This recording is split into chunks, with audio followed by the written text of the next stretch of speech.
रत्नागिरी जिल्ह्यातील मुंबई गोवा राष्ट्रीय महामार्गावरील अंजनारी घाटात आज भीषण अपघात झाला। गोव्याहून मुंबईच्या दिशेने जाणारा ट्रक पलटी झाल्यानंतर त्याने अचानक पेट घेतल्याने एकच खळबळ उडाली। या दुर्घटनेत ट्रकमधील चालक आणि वाहक गंभीररित्या होरपळले असून त्यांच्यावर रुग्णालयात उपचार सुरू आहेत। प्राथमिक माहितीनुसार गोव्याहून मुंबईकडे निघालेला ट्रक अंजनारी घाटात पलटी झाला। अपघातानंतर काही क्षणातच ट्रकने भीषण पेट घेतला आणि आगीने संपूर्ण ट्रकला वेढले। चालक आणि वाहक यांनी बाहेर पडण्याचा प्रयत्न केला, मात्र दोघेही होरपळले।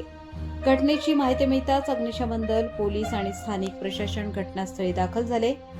आगीवर नियंत्रण मिळवण्यात आले असून ट्रक पूर्णपणे जळून खाक झाला आहे। दरम्यान अपघातानंतरही मुंबई गोवा महामार्गावरील वाहतूक सुरळीत सुरू ठेवण्यात आली। अंजनारी घाटात जळणाऱ्या ट्रकचे दृश्य काही काळात थरारक ठरले। अपघाताचे नेमके कारण अद्याप स्पष्ट झाले नसून पोलीस पुढील तपास करत आहेत।